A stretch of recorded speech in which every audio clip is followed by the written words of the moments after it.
Hello and welcome everybody to episode 13 of the Casual Spikes podcast. I am your co-host Dakota, aka Karate23, here on YouTube. Joining me as always is Randy from Modern with Randy. How's it going, Randy? Not too bad, not too bad.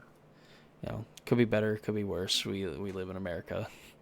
I could already be qualified for DC, so that could be better. Yeah, but you could have potentially gotten DQ'd from that event, so Well, yeah, I'll so just make a harmless interaction, and apparently that warrants a game loss or a match loss. Sorry. do you know about Bill's Mafia for the I football do team? not.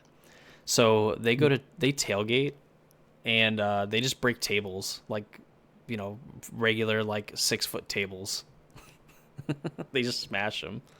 So you're saying I need to hire them for my next RC? Got it. Yeah, I mean, like if they do it, Just that's have them on fine. standby. Yeah, exactly. Like if they do it, that's fine. Like they can get banned from the convention. If you do it, then it's an issue. Exactly. All right. So enough cancelable things out of my control here, and relevant to the regional championship that we just had last weekend. If you didn't know, DreamHack Dallas, aka the last regional championship hosted by DreamHack, and it is now shifting to Star City Games, which is already making leaps, better improvements than what DreamHack was doing with it, and I guess kind of answered some of the players' prayers. Pretty exciting. I mean, not to be mean, DreamHack definitely didn't really care about Magic, and you could tell it when I went to the one in Atlanta last year. It definitely felt like we were like you guys are still here. Why is like it definitely felt like you guys are still here. Why and like they didn't understand how tournaments work for Magic, which was really annoying. So not so much of the fact of like they don't understand like how a tournament structure works, but they didn't understand how like I guess like in their sense like all like video games like if there are tournaments like they usually are pretty like the time limit is usually pretty relative, right? Like you don't have something where like each round of a tournament is going to go, 15, 20 minutes plus every round, right? So it's not going to add to a longer day. And they seemed like annoyed slash concerned with how long our tournament was taking. And it's like, sorry, there's 2,000 people here. Things are going to run over. Trust me. This isn't, Oh, go ahead. this isn't like something we can control. Like, you can't make people play faster on turns when they should. You know, oh damn it, what was I gonna say? We didn't want like 2,000 people at this tournament either. Trust me, we're doing our Yeah. best. To be fair, it was 1,300 players, I, technically, which is still a lot of players. that's a, and what I think like Dallas was like the same way. It was like 1,300 players, or I from this it says 1,281. Yeah, it was. I mean, still right around 1,300 players, and then Denver was bigger than Atlanta because they said it was the biggest one so far. And I think that's still the case. Well, I mean, definitely still the case with Dallas only Yeah, having like 1,200 supposedly, but yeah. Well, I mean, it was almost at 1,300, and Denver was definitely over 1,300. yeah,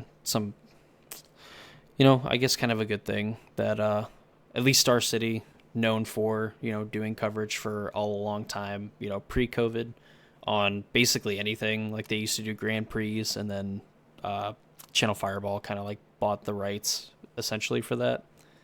Yeah, there was a whole weird thing with all that, but I will say that I think that back like when you look at like the heyday of coverage and stuff, it was Star City doing it, and you had Cedric Phillips and the rest of them whose names escape me at the time. And they really built up a good coverage team. So I'm hoping that we can get good coverage again and get good people back into the booth and really being able to break it down for both whether you're a veteran or someone who's just starting to watch Magic. Oh yeah, I don't know if we'll get the dream team of like Patrick Sullivan and Patrick and Cedric doing coverage, but I just hope that we can get Riley Knight in there somewhere. I don't think we'll get Cedric back. I think Patrick is a possibility because I know he's still doing coverage with like the Apex series and stuff like that. So Patrick Sullivan, No, I am thinking of a different pack. I'm thinking of a different one. I apologize. Tandy, and Ross. Yeah, I was gonna go with Patrick. I mean, I I'd be fine with them doing coverage. That'd be cool. yeah, I'd be fine with just having good people do coverage or like good coverage in general. Yeah, and with I guess technically like Anurag Das has kind of like his own kind of like setup and stuff like that from what I understand, like at a lot of the Star City events and that. So, I mean, they could Yeah, just like contract him to do it, give him a little extra money to like up the production value, get people in to actually do it, and basically just like the old days. yeah, I would like to see good coverage again. I don't think we're asking for a lot. Just people that like want to, talk Be about there. Magic and be there. Yeah, Yeah. And with people being there and coverage and everything like that, Star City did announce that they were going to be doing 2 RCs, per season after RCDC, which is going to be taking yeah, place at the end of this year. yeah. I'm looking forward to seeing how that works out. Hopefully, it will mean not so many players at each one because like it does. It is a grueling day. Like if you are doing even moderately okay, it's a long day of like playing 9 rounds and such to where it's a very mental taxing toll. And I understand like that is what Magic is. Like no one's saying it's not, but like it starts to get to you around like round 6, round 7, where like if you're X1, X2, like you're under a lot more pressure. But even if you're 6-0 and round going into round 7, like you're still under a lot of pressure. Of, like I need to keep up this record. So it's a very taxing day on you mentally, and then to go into day 2 and being 6 rounds usually on top of it, plus a cut to the top 8. So like obviously not everyone's making the top 8. That's how cuts the top 8 work. But like it's a very taxing day 2 on top of you had 9 rounds getting done at like 11 o'clock, realistically getting back to your hotel around like nine or around like midnight, 1ish after you've eaten, showered, or whatever you're gonna do. Then turn around, get up the next day, and play 6 more rounds on top of it. Yeah, when ideally you're playing like 9 rounds day one and then 9 rounds on day two, because that means that you're playing in the finals, you get your world's Yeah, invite and everything like that. You know, exactly. ideally that's how it ends up going. And that in itself is enough to make me like not want to pick up a cardboard rectangle for a while. Yeah, I know. This is forever ago. The last time I had day 2 a tournament and played out the entire event, or I guess not the last time, but like close to the last time because this is really right before COVID. I know I had taken a good week and a half off of Magic. I'm just like I'm not thinking about Magic for a good week because I'm just mentally drained from playing it, and it is very taxing to play 7+ rounds day 1 into another 6 rounds day 2. Oh Like yeah. it's a lot. So hopefully with the double RCs, this will cut down on players. Maybe cut down like probably not cut down on rounds, but maybe just help speed up things a little bit. You don't have so many players going to time. You don't have so many draws happening, things like that. And of note too, I guess something to point out, kind of as we're talking about it, with the announcement of 2 RCs per season starting in 2025, you are able to qualify for both regional championships. And if you only qualify for one, you get to pick which one you qualify for. Which means that you could potentially have players that play in, say, a regional championship in Atlanta and then go and play in like Detroit or whatever. Mm-hmm. That is something that you could conceivably do as like a player. You could even qualify for the second regional championship at the first regional championship if you do well enough. Like I think essentially make like day two in that event, you qualify for the other regional championship. Good to know. We'll be interested to see as more details come out about this and how it all shakes down. Obviously, with there being two RCs, there will be less PT invites at each one essentially. So you're still going to have the same 64 invites, um, but it will be top 32 instead of top 64 at the one. hopefully, ideally, a lot of players, like, I think feasibly going to like two regional championships, especially if they're like on opposite sides of the country, north, south, or east and west, it's going to be very like money intensive to be able to go to those. So maybe ideally, there's like a 1 or 2% of people that will be able to go to both, and the RCs will kind of go down to like 700-800 people, you know, Yeah. virtually cut in half. I do think this is great though, like you said, for the money reason too, because like we live on the East Coast essentially for driving purposes or going to tournaments purpose wise. So it's a lot easier. Like if I don't have to drive, like if I don't have to fly out to Dallas, that's a lot easier just to drive down to Atlanta. Yeah. So yeah, so I do think this will help out a lot, and a lot of people have said that they wanted this as well. At least in the last two RCQs I've been at, or RCs I've been at, sorry, with Denver and Atlanta. I had heard multiple people talk about like we should have two RCs. It would make it so much easier. You have west and east or east and west and whatnot. It would just make it easier on people too, because like if you live on East Coast and it's all over on the West Coast, you're now flying over there, or it's a lot more taxing and hard to piece that together when it's easier if you can, drive 8 hours in a car with like, maybe you have one or two friends who are also um, qualified too. Like, this becomes so much easier just to grab a car and go than it is when you're trying to plan flights. So then you have to worry about storms or anything else that can happen. Like we saw with Dallas, even people were showing up to the tournament like day of because of flights and all the things getting delayed. Like stuff happens, and we live in a world where people can't afford like, oh, I'm going to play in the in Dallas this weekend. Well, I better take my whole week off so I can get there. Like Yeah. we don't live in this kind of world. Yeah. Reasonably, I would think for the average Magic player, that's not something that they are able to do. No, I mean between family commitments, job commitments, and anything else in between, like you can't take off a week at a time just to go play Magic on the one weekend. Oh, yeah. And I guess something I just thought of too. So, like, even though we're not getting more PT invites and they're splitting them between the two, uh, I guess notably, both finalists in the RCs will get an invite to the World Championship. So they're not splitting those and saving for the winner. They are adding two world slots per season. Okay, so they've added two extra role slots. That's cool to know. I didn't know that. I had glanced over that article and read it, but I didn't like not not to say that I don't think I can, but like when I go to RCs, my goal is to get to the Pro Tour. Like that is what I Yeah. like. My goal is to win the tournament because I'm going to be 5-headed and play the best deck of the format and Mm-hmm. surprise everybody.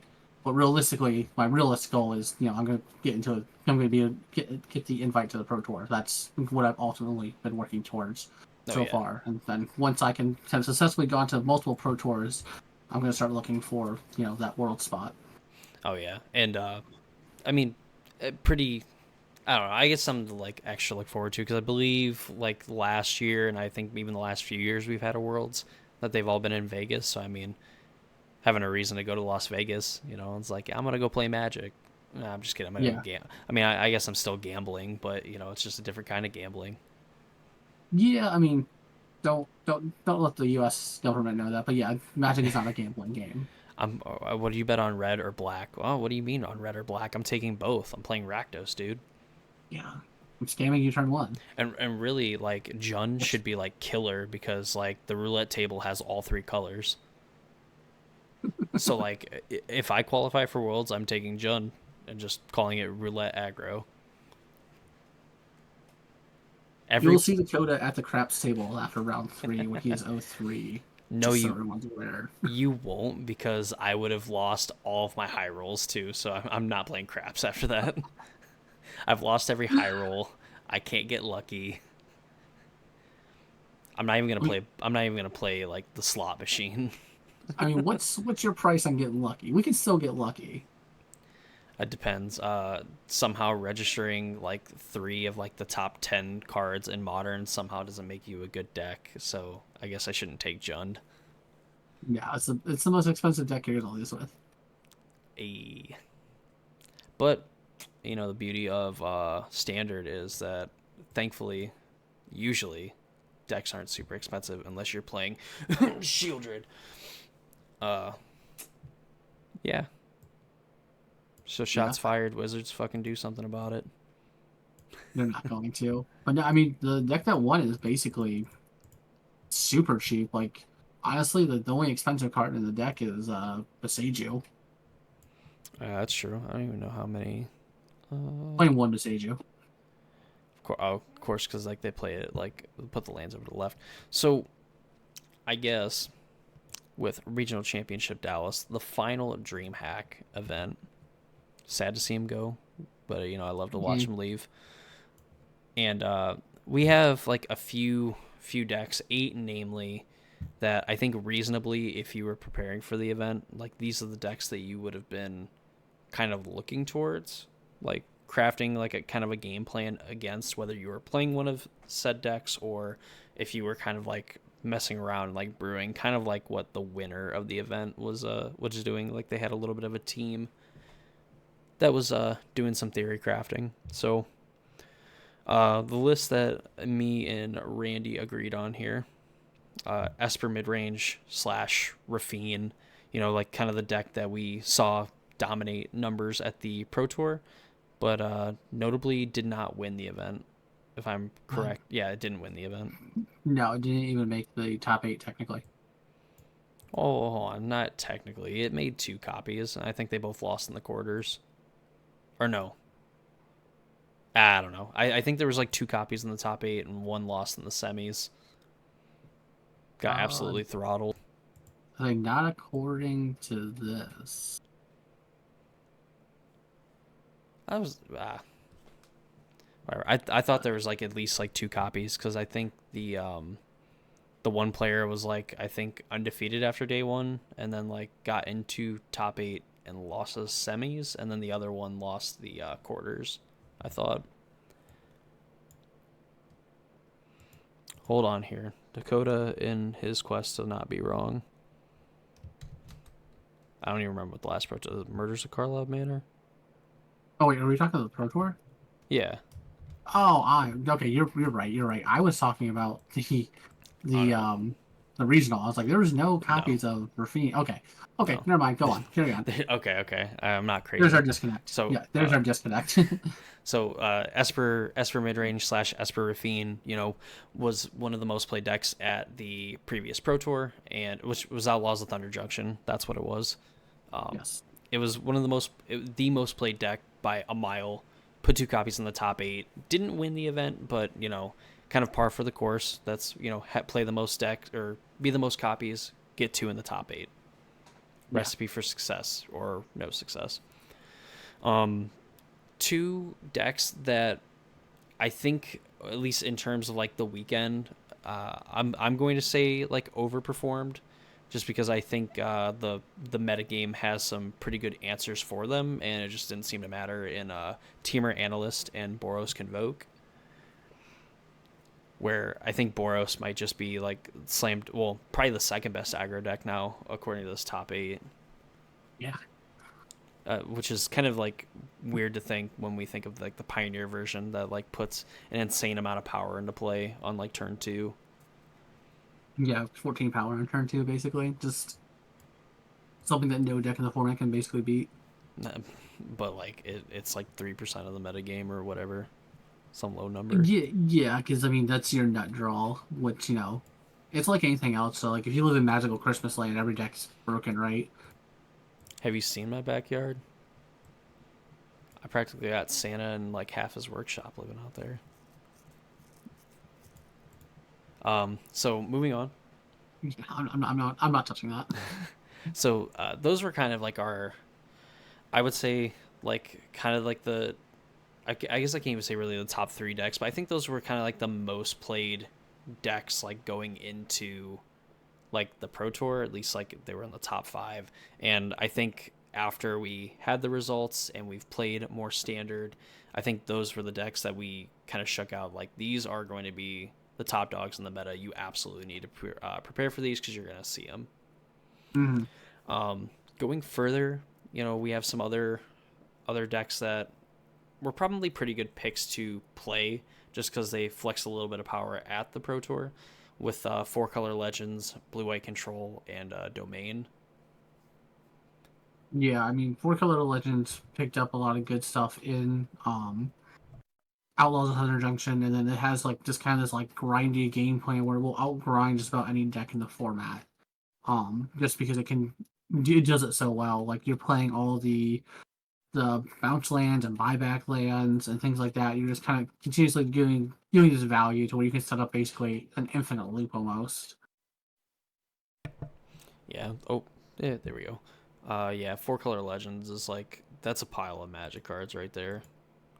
Like I think Yeah, they I don't know if the version that ended up uh top like being in the top 16, but there was like yeah, okay, so there's like a combo between like the do Honest Rutstein, Vile Smasher, and like some other stuff where like you can just loop them infinitely and deal your opponent a damage each time through the loop. yeah. So I knew there was like an infinite loop or like infinite loop. I'm not sure if it's actually infinite, but yeah, yeah. So like I said, the deck gained a lot because like we had a bunch of legends in Outlaws of Thunder Junction, and just the deck just got better basically. It is a very interesting deck. I kind of enjoy the deck as a whole. Um, it's always fun. It was fun to see it get played. Um, it was not fun playing against it if you weren't winning fast. But it was it's a good deck. I'm happy to see it kind of shine in this RC. It didn't make the top 8, but it put some numbers in the top 16 and 32. So it came when it did what it wanted to do. It put up numbers. It got people into the Pro Tour. Oh yeah, and it looks like it's a hoot and a half to play. To be honest. It is, and I'm watching some of the coverage of that deck, and just like watching people who are like actually good with that deck. Just like you're looking at them, you're looking at the board, saying like, "All right, cool, Fourth Color Legends has died," and it's like you'll blink, not even you'll blink, you'll be like you'll look away for about a minute and a half, and then they will have just controlled the board in one. You're like, this is the same turn. Yep. This is the same turn I looked away at. Yep. I was already going to get my popcorn ready for the next round of Magic, and it turns out they just won game two.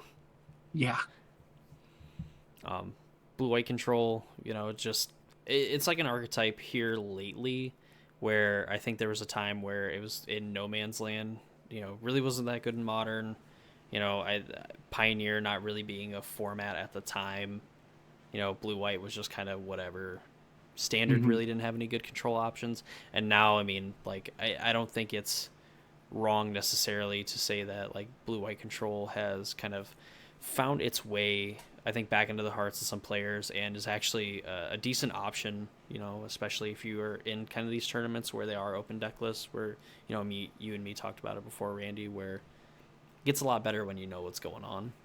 Yeah, it's so much easier to understand how to mulligan, right? So like the biggest problem with Blue White Control, especially game one, is you usually lose to your mulligan decisions, I find. Or like there's the other factors obviously, but like mulligan decisions can be like the worst thing with Blue White Control because you can keep a hand with like 4 lands, three spot removal spells. And you're like, all right, this seems good, and then you realize you're playing against Boros Convoke, and they just like they put out a bunch of dudes like I really need a board wipe because hitting their 1/1s isn't doing much for me. And then in the same vein, you'll keep a hand like 4 lands, a board wipe, and two, and like maybe like a deduce, and you're playing against another blue light control list, or you're playing against domain or something like cool. This hand's trash against this deck. I'm glad I kept it. Speaking of domain, it's fun that you mention it because it's another one of those decks where I mean it won the whole Pro Tour. I mean, and it was like dominant, thoroughly dominant in the constructed portion of the event. Mm-hmm. And I mean, presumably, like nothing's really changed. I mean, people were still playing a decent amount of like Esper mid range. Teamer Analyst and Boros Convoke were decks that showed up in pretty good numbers to the Pro Tour. I mean, really all the same stuff that you'd seen at the Pro Tour showed up at the RC. Domain should have been pretty good, but as we kind of see from like the top 16 and things like that, it definitely did not show up to play, No, it's not even in the top 64.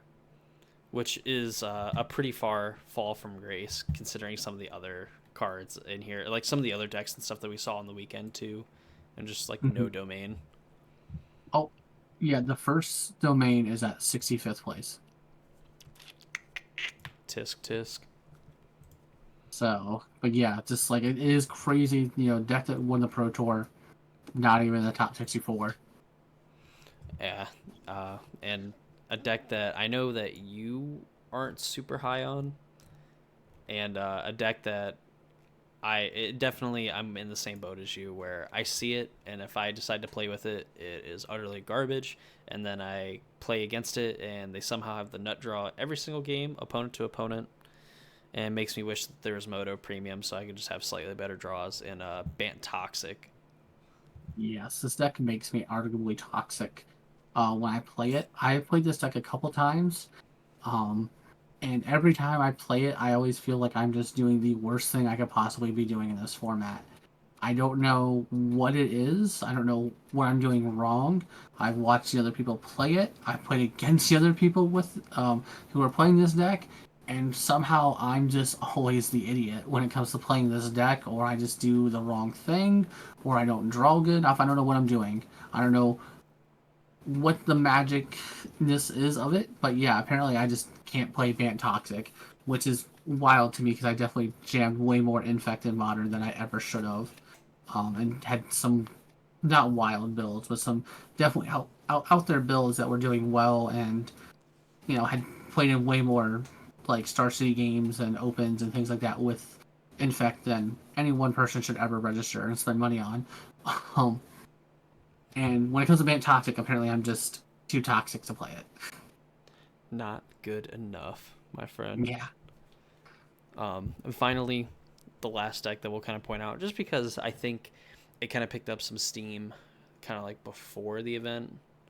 And of course, now there's like another one I'm thinking of, but like this one in particular was probably up there as far as like one of the more aggressive decks in the format in Cookies, which was like a green red like aggro deck that Green blue.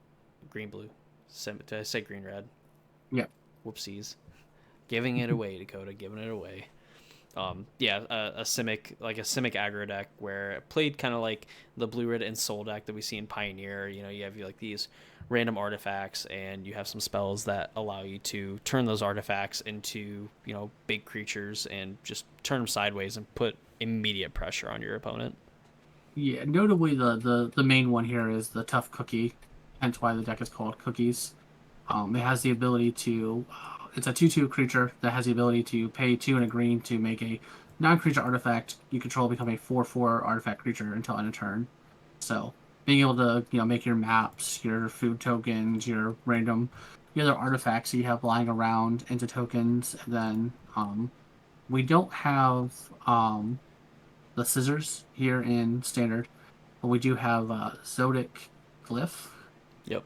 which is 200 blue for an enchantment, and an enchanted artifact is a golem creature with base power 5/4 in addition to each other types. And then when the glyph dies or is put into the graveyard from the battlefield, you get to discover 3. So theoretically, you can just hit into another glyph off of it. Oh yeah. Or some Lost GTA action. Mm-hmm.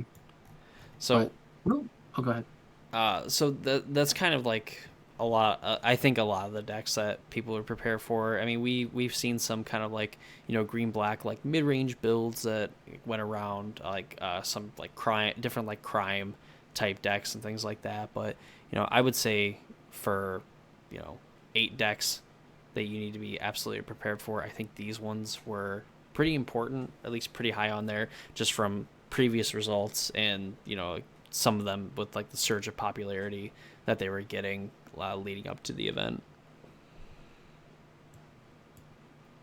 Yeah. So I should be, if I am a good editor, which I am not, but should be showing up like the top like 16 decks that ended up doing well and giving players a chance to get in there and qualify for the Pro Tour. Mm-hmm.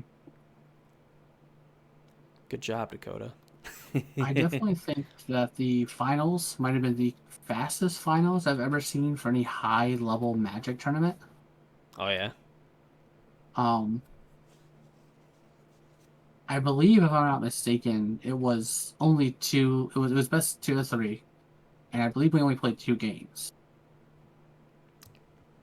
Sweet. Uh, yeah, with Rule Aggro essentially kind of coming out of nowhere and taking down the entire tournament.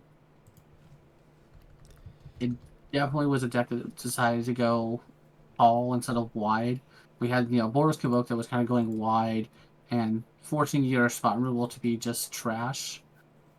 As to where this deck decided, I'm just going to go tall and make you have it for about 4 turns in a row.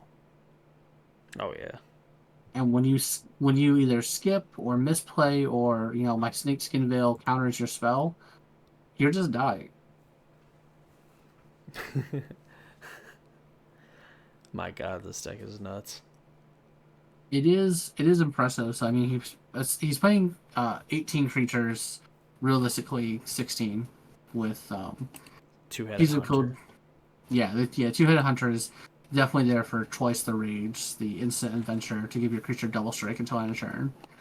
Um, that being said, I did see him cast Two-headed hunter a couple of times throughout the tournament, and it wasn't terrible as like this 5/4 menace creature because it demanded an answer, and you can swing in with your little guys, knowing that they had to walk the 5/4. Because if you just ever double strike that or give it trample or anything like that, like it's just terrible for you. Oh yeah. Man, this deck is like, I mean, it's doing a lot of the same things that I think the mono red slick shot decks were doing. Where I mean, we have like basically the whole deck here, minus you're playing, green for like the snake skin veils and some of the other like sideboard cards. But this deck is like, that's pretty nuts. Yeah, this deck did what it went under you and went taller than you at the same time.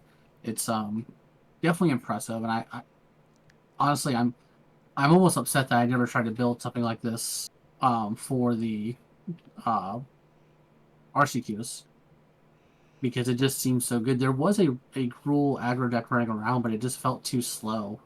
And like even like obviously I didn't have Slick Shot Show Off when I was playing my RCQs, but like even if you just take away Slick Shot Show Off, this deck doesn't look terrible. It looks worse, obviously, because Yeah. Slick Shot's a busted card, but it definitely feels like this deck should have been figured out or found out before Slick Shot Oh yeah. became a thing. It might be helped by a lot of the pioneer I get Pioneer Brewing, I guess, around this card because, like I said, a lot of the cards that are in this deck just are basically in the Slick Shot Show Off decks that we see in Modern or in a Pioneer, excuse me. Mm-hmm. And the fact that too, on like the curve that you're probably looking for, which is like Kamano into Slick Shot into like Monstrous Rage plus Double Strike spell, that's 18 damage.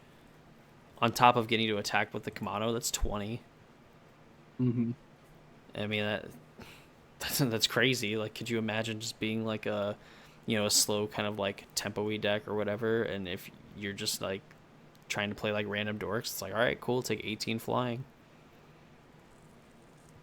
Yeah, this is definitely the deck that like you tap out on turn 3 and just like, oh well, you're dead. Thanks for playing. Yeah, this deck is absolutely, this is nuts. I guess no wonder why it ended up winning the event, just because it's so explosive. You can definitely tell Adam built this deck in the sense of like he's gonna go over top of Boros Convoke. He's gonna be faster than Blue Light Control and Teamer like the Teamer Analyst decks. Mm. And like realistically, it looks like even I even argue that he's better than the Legends decks too. He's gonna be way faster than them and be able to go over top of them. It really looks like his biggest worry was probably just Esper midrange seems like it'd be the worst deck to face as this deck. Mm-hmm. But at the same time, like it just takes one well-timed Snakeskin Veil, and I have to imagine what these Pick the Poisons are in there, or part of the reason why Pick the Poison is in there, being able to like get rid of the Esper Rafine or the Rafine itself and attacking there through the air with Slick Shot because like Esper's going to gum up the ground, but your slick shot should almost always get through as long as you have, pick the poison available.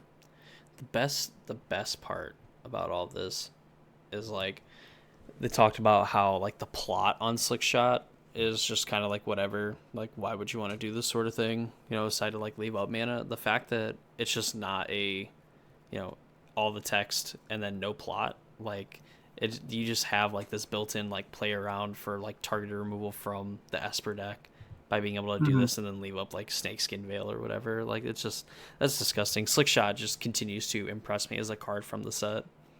Yeah, slick shot always has been impressing me. I kind of hate how good this card is, and I love it at the same time. There's a reason why I own four. I think I don't think it was really ever a debate after shortly after OTJ came out that Slick Shot was like the best card, but like it just continues to kind of like bump up its stock, and I think is might just end up being one of the best creatures to play in Standard and possibly Pioneer if you just want to be like this super aggressive like get after your opponent like aggro deck. Mm-hmm. I still am under the impression that I don't think we found the best slick shot deck in Pioneer. You're probably right. I don't know if it's I like mono red. Like I don't know. I don't know. I think Rule is the correct build, but I think that the way they're building in Pioneer is wrong. I do not care to elaborate at this time. I will not take further questions. I can't answer more questions. I don't want to get fined. Mm-hmm. So that's Girl Aggro. That is the winner of the event, and honestly, looked like they did it pretty handedly. Uh, Yeah, every time I saw him on camera, it did not look like that man was sweating at all. It looked like his opponents were constantly under the idea of, I think I might be dead this turn. yeah, his opponent was in fact sweating, head in his hands. Just I don't know what the heck I'm doing, which is kind of crazy considering that Grill Aggro had to beat Boros Convoke in the finals, like another aggro deck. Yeah. Well, I mean, when he attacked for his last time, or it might have been the second to last attack of the game, his opponent had to put like four creatures in front of it not to die, and it was still just bad because they still lost all their creatures. Like it just Boros Convoke, or sorry, Gruul Aggro just kind of made Boros Convoke like, hey man, you have a bunch of X1s, right? I have double strike, so It's gonna get a tad awkward in you here. yeah, I'm going to deal damage first, and then you're not going to have any creatures left, and your deck name is Convoke, Oh yeah. so feels good for me. And like when I turn my creature sideways, like we're not gonna play this game of like, all right, like if I top deck Imidane's Recruiter, the game's over. It's like no, if you can't interact with a Slick Shot, you're dead. Yeah, So I mean, but I mean even then, like Convoke on the weekend when I would see it on camera and it felt like we saw it like nearly like every round on like day two, always looked impressive. Always definitely got to do the thing and just usually from a deck like this, I always feel like if you kind of weather the first wave, you're kind of okay. Like yeah, they're set up, but I mean it only gets worse from there. And yeah. this deck just never really felt like it got like that bad. We didn't get exponentially worse. It was just slightly worse, which is still a lot better than a lot of other people and what they're doing. Yeah, I will say as someone who has played Convoke, I don't understand how this deck works so well. In the sense of like I've played it in a couple different tournaments, and I never felt like I was in good position. I felt like I would do good things, and then I get like board wiped, or they would answer my stuff, and then I would just like draw dead the rest of the time. Yeah, it's definitely a deck that does not feels like shouldn't mulligan that well. I'm sure there's some good 6 and 5 card hands, but definitely want to keep 7 just so you can kind of keep the pressure on your opponents. But if you just have a bunch of random like 1/1 creatures and you're able to slam a one of your Knight Errant Evioses, Yeah. or even just make 8/1/1s and then Imidane's Recruiter, like you still just kind of run your opponent over. Oh yeah, I will say like this deck definitely like this Convoke version mulligan's worse than like the Pioneer, right? Because like you can still mulligan to a 5 card hand that puts like 10, 10 to 14 power in play on turn two. Mm. You're never doing that with this deck, right? Because like you don't have Loxodon Oh yeah, yeah. in this, so like you're never doing that here. So like you mulliganing to 5 cards, like your opponent's definitely like, okay, they're gonna be slower. I'm gonna still be able to win. Mm. Whereas like in Pioneer, like I could mulligan to 5 cards. I'm like there were so many times when I mulligan to 5 cards, kind of almost aggressively, and just go turn two. Here's 12 power, and my opponent's like, cool man, I'm gonna Mm. play a 3/2. Awesome. I'm gonna attack for 12. Magic Would is you like great. to eat? Would you like to trade with my 2/2s, or would you like to block a 4/4?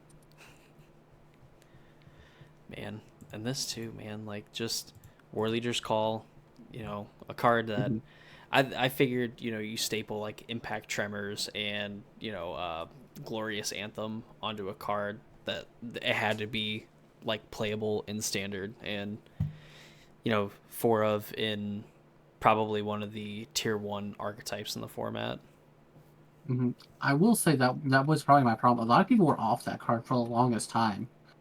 People thought it was not good enough or it was too slow, and it's crazy how like that idea has changed. I also think the biggest thing though is that getting the inspiring advantage. I think is what made people play War Leaders Call more because for a 2-color deck before we got inspiring advantage, this deck somehow got mana screwed a lot.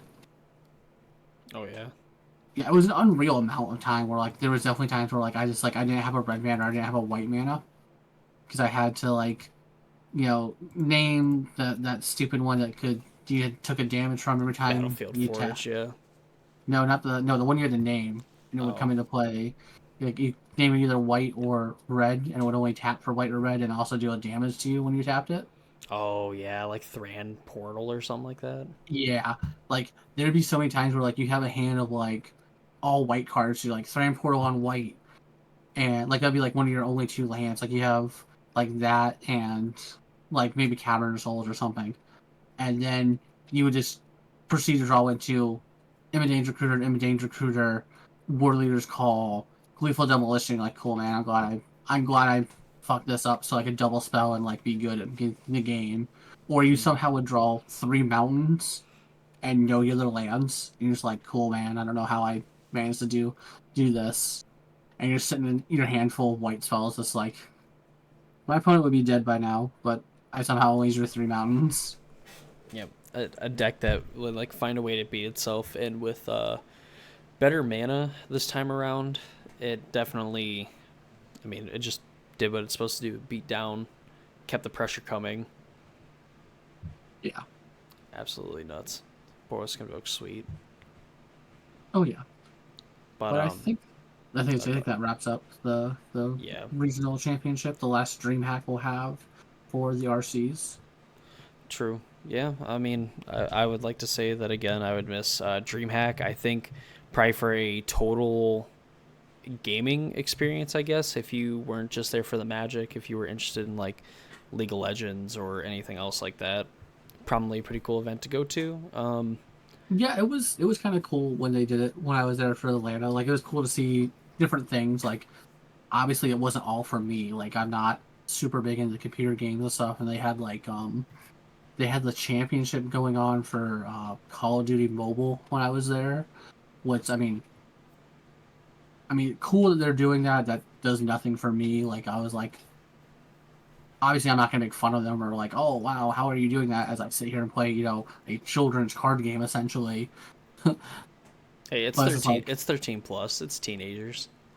but it's like that wasn't for me. But like that was cool to see though. Like you saw like these professional teams and stuff. Like that is interesting as a whole. Like it's just not something I cared about. But it was cool to see all the different vendors and things like that. So it will be a little amiss to not see DreamHack anymore, but I do think with hopefully the upgraded coverage we're going to get and um, overall production value, I think will go up a lot, or at least I'm hoping so. Yeah, hopefully some more space too. 'Cause with SCG doing it potentially more vendors and stuff like that. And hopefully, they kind of have like that SCG con like experience, and they can like expand on it. Even if it's like 1.5 times bigger, that's still a pretty huge thing to do, and a pretty huge thing to have for like a 3-day weekend. I'm kind of hoping they expand too, because I know SCG has gotten into the other card games as well. Like I know they do like the Lorcana and stuff like that. It'd be cool to see if they expand that with the RCs they have going on. So I'm kind of curious to see what they do and maybe make it into a whole like more like gaming convention or like card game convention type thing going on. Yeah, maybe, I don't know. It's a good thing I'm not a marketing guy. Oh yeah, I mean this is just ideas being thrown out, nothing real. Yeah. Who knows? Maybe they'll have like more SCG cons to be able to do it, and then probably keep like the regional championships kind of like their own thing. I don't know. There's like a million and one ways we could do this. Yeah, but it is the release weekend for Modern Horizons 3 as well, so I'm sure a lot of people are going to be out there cracking packs and pulling amazing cards, hopefully. Yeah, definitely get your hands on some of the Eldrazi that are in there, because honestly, I feel like the last time that we printed cheap Eldrazi, we had something called, I don't know, Eldrazi Winter. And, while we're definitely not going to get anything to that level, there's a lot of like pretty cheap, really powerful Eldrazi creatures at like just about every rarity to like be playing. So Yeah. I fully expect some of them to at least like emerge on the other side as like some modern like contenders, at least in the early parts of Modern Horizons 3. Yeah, not to mention we also printed a new dual land for colorless as well, so it doesn't help us. Oh yeah, and then energy decks too. Like seem like they got a huge upgrade from Modern Horizons 3. Yeah, I'm kind of curious to see if energy is going to be a real form, a real thing in this format. Like, obviously, like you can make an energy deck, but is it going to be? I made an energy deck and got laughed out of my tournament that I went to, or is it? I made an energy deck and there was three in the top eight. And crazy to think that they gave the energy like archetype some pretty powerful, cards from, reworked obviously to have energy be used, but giving it some very powerful cards from modern's history and, some old legacy staples is pretty nuts, honestly. Mhm. I Like, still think that tune the narrative, yeah, tune the narrative is going to probably be one of the best energy cards or like energy starter cards that we got. It's that instant speed, draw a card, get two energy in blue. oh yeah.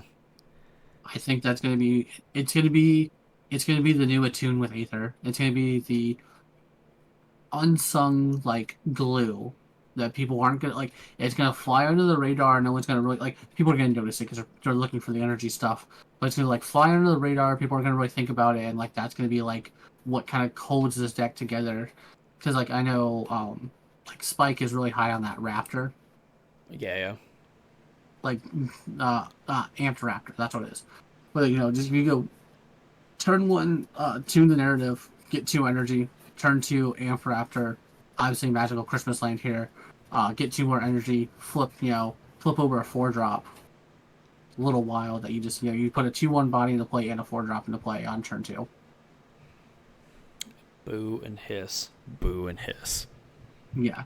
So I mean, it is one of these things where I don't know if Spike is correct on this card being absolute bonkers. I know in his little bit of testing, he still thinks the card's amazing. Um, Obviously, we haven't been around to test this card out yet, or no one's really tested this card out so far.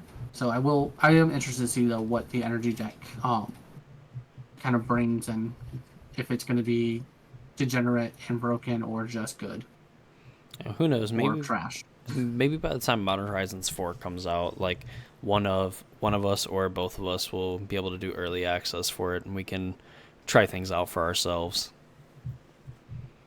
Hopefully. That'd be that'd be a dream, something to shoot for. Like we can build some like bad decks, even though like all the other streamers actually from like some of the early access stuff that I've seen is there's been some pretty sweet builds. Oh yeah, I'm definitely excited to get my hands on some of these cards and I'm really looking forward to see what the next RC season will bring too, since it's going to be in modern. So we're definitely going to start to see a lot more modern stuff coming out. Obviously, we still have the RC Pioneer season doesn't end until like the end of next month, or it's like the 21st of next month is when it's over. So we do still have some time still here in Pioneer. Make sure you're keeping up with the Pioneer stuff on either my channel or Dakota's channel as well. That's true. I got to get back to it now that Modern Horizons 3 is going to be old news after this weekend. Yeah. Need to show the format some love.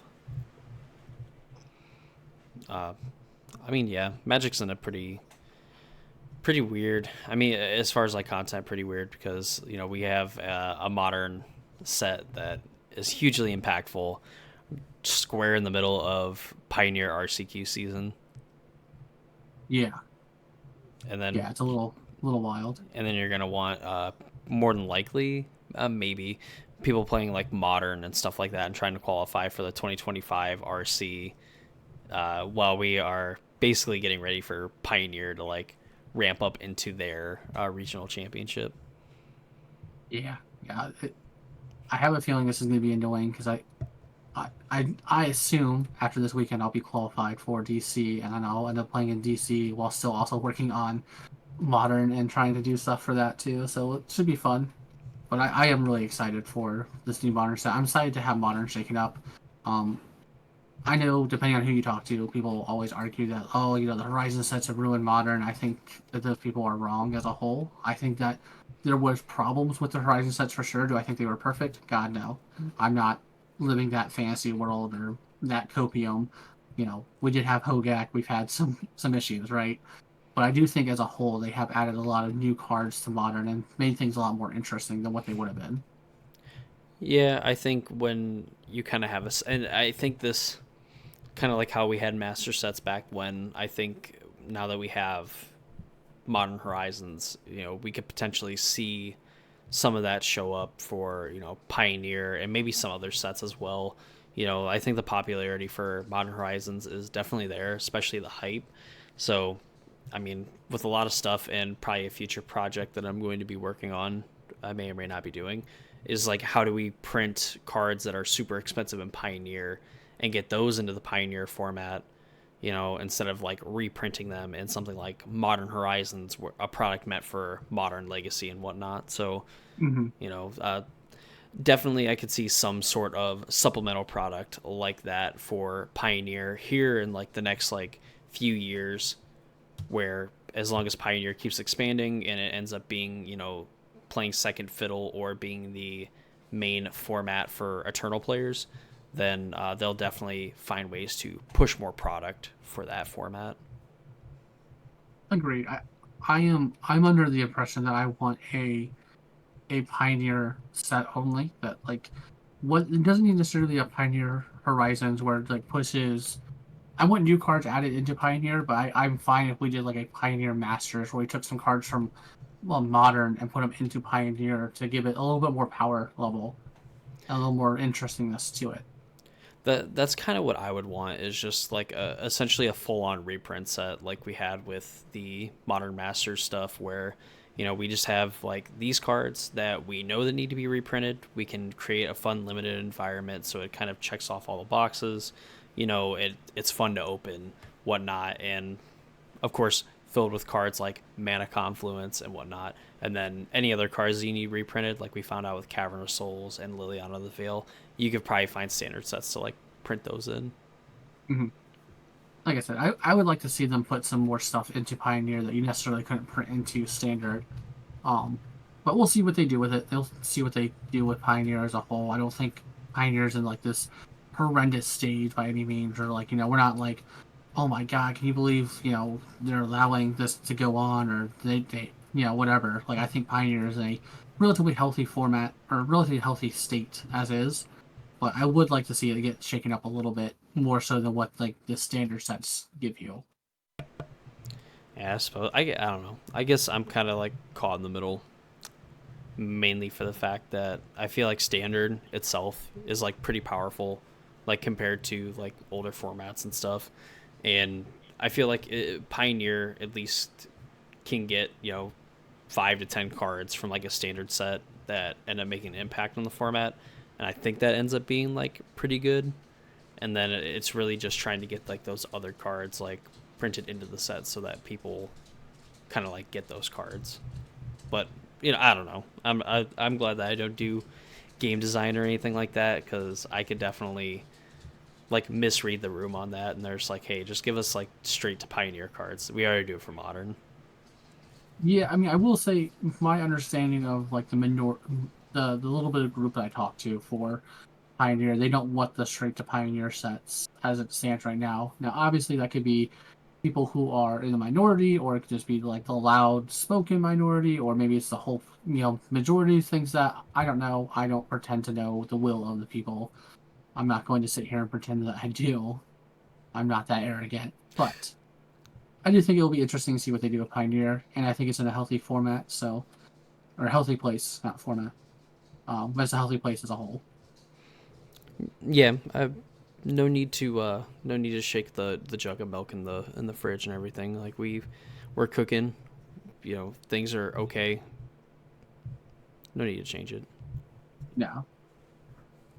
But I don't think I have anything else to talk about, unless you have anything else you need to say or want to say, or No, there's nothing I want to get off my chest other than the current stock price of Shieldred, the SHLD, and the Casual Spikes podcast exchange is somewhere in the $90 range still, I think. jeez. I don't know. I don't know the for a fact, and don't fact check me because I don't care if you tell me I'm wrong. I think I'm right. I mean, that's fair. She has dropped a little bit, just so you know. Oh, sweet. All right. Never mind. The market's healing. She's still expensive. I know, from like $95 down to like $92 probably. So we're looking at go low to high. She's down to 60. Okay. So we have stabilized a little bit at 60, but I I can don't only know. imagine what vein rippers and stuff are going for now. I don't know when it rotates, but I can only assume that when rotation happens, maybe the price will drop. Maybe I don't see anybody getting off of them though. That's the problem. Yeah. Just whatever subset of like players that like somehow only play standard or only want to play standard, I guess. Yeah, But I I can't don't think imagine those that people number's that high. exist. Yeah, Yeah. vein rippers still sitting at $20. That's not bad. No, and Soren. Could not think of his name. 57. Uh, what is Soren's name? So Imperious Bloodlord. Thank you. Could not remember.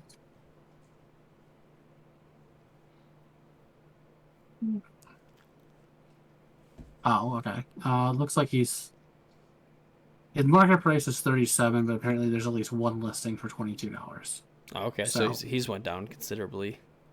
yeah, but hang on, let me take a quick look at this.